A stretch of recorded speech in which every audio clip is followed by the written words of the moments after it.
Et si on se faisait un shooting spécial automne?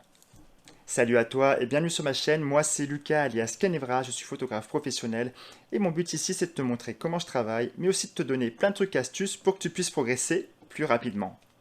Dans cette vidéo, j'ai décidé de t'emmener sur une séance photo en extérieur avec une modèle, deux objectifs photos différents et les couleurs de l'automne en arrière-plan. Ça te tente de voir ça? Allez, c'est parti!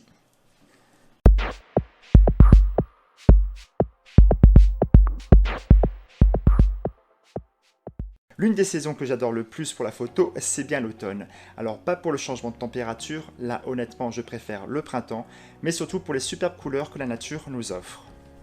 Ici, je vais t'emmener dans un parc connu de Strasbourg où j'ai décidé de shooter la jolie Nadia.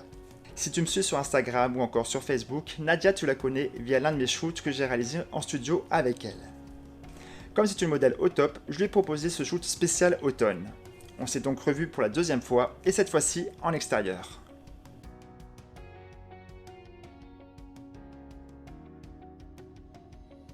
Alors pour ce shoot, j'ai décidé d'aller dans un endroit où il y a des arbres et de la verdure. À Strasbourg, on a la chance d'avoir un parc bien sympa où il fait bon se promener. Ce parc, on l'appelle l'Orangerie. Alors pour la Minute Culture, ce parc public est le plus vieux de Strasbourg.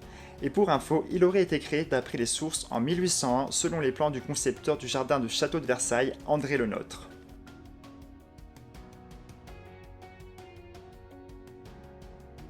Bref, revenons à l'essentiel, notre shoot spécial automne. Ici, j'ai décidé d'embarquer deux optiques que j'aime utiliser en extérieur. Le premier, mon 70-200 mm de chez Sigma qui me permet d'obtenir un joli flou d'arrière-plan. Alors l'inconvénient de cet objectif, c'est qu'il pèse plutôt lourd, le manier demande un certain coup de main, il est bien mastoc, il prend de la place, mais franchement, le rendu vaut vraiment le coup. Tiens, voilà quelques clichés en exemple.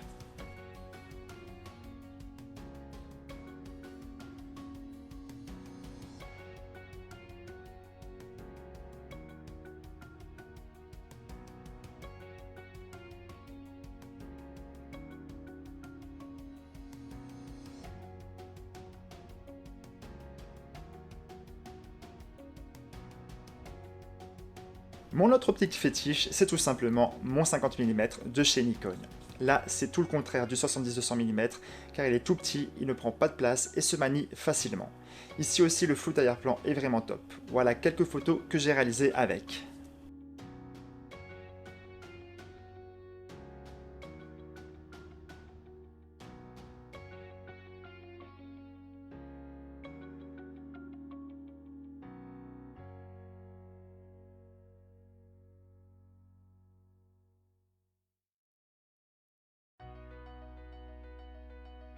Quand j'ai commencé la photo, j'ai débuté avec des zooms, notamment un simple 18-55 mm, l'objectif de base que tu reçois en général dans les kits photos. Je te cache pas que shooter avec un 50 mm au début, pour moi, c'était déroutant. Là, c'est sûr, tu ne peux pas t'amuser à zoomer et dézoomer comme j'aime le faire. À toi de te forcer à trouver le bon angle de vue pour obtenir la photo désirée. Et franchement, c'est un très bon exercice. Donc si tu peux te le permettre, je te conseille vivement l'achat d'un 50 mm dans ta collection d'objectifs. Alors pour être franc avec toi, et comme tu as dû le remarquer sur les photos, entre les photos brutes et les retouches, il y a quand même une différence de couleur de l'arrière-plan. Même si on a bien entamé cette période qui est l'automne, les couleurs ne sont pas encore pour certains arbres à leur maximum. J'ai donc fait quelques retouches pour donner un aspect plus automnal. Je vais donc te montrer tout de suite sur Photoshop comment j'ai fait. Ok, alors une fois ta photo ouverte sur Photoshop, tu vas créer un calque de remplissage ou réglage en bas à droite et tu sélectionnes mélangeur de couches. Tu passes les verts à 200%, les rouges tu les diminues. Ici on va faire du moins 7%. Et pour les bleus, idem. On va faire du négatif, on va mettre du moins 144%. Ensuite, ton calque, tu le passes en mode éclaircir, puis tu crées un calque en mode luminosité contraste. Et tu augmentes ces deux fonctions.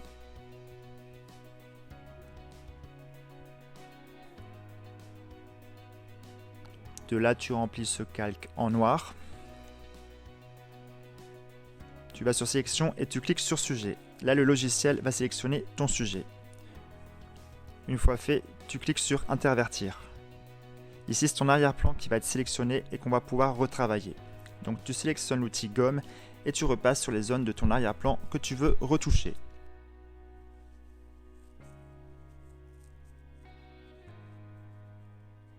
Voilà, avant et après.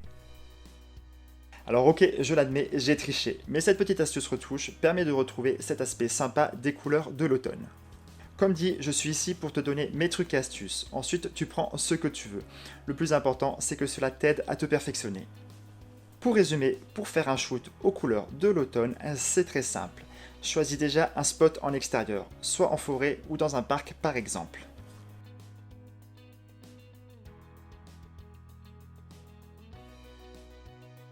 Alors ici, je ne l'ai pas fait, mais si tu peux, je te conseille vivement de shooter aux heures des Golden Hours. C'est encore mieux car les couleurs seront plus chaudes et chaleureuses.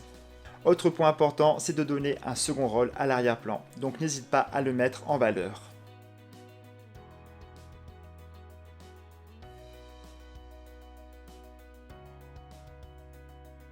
Comme j'ai pu te le montrer via Photoshop, tu peux aussi accentuer les couleurs. Alors oui, c'est de la triche.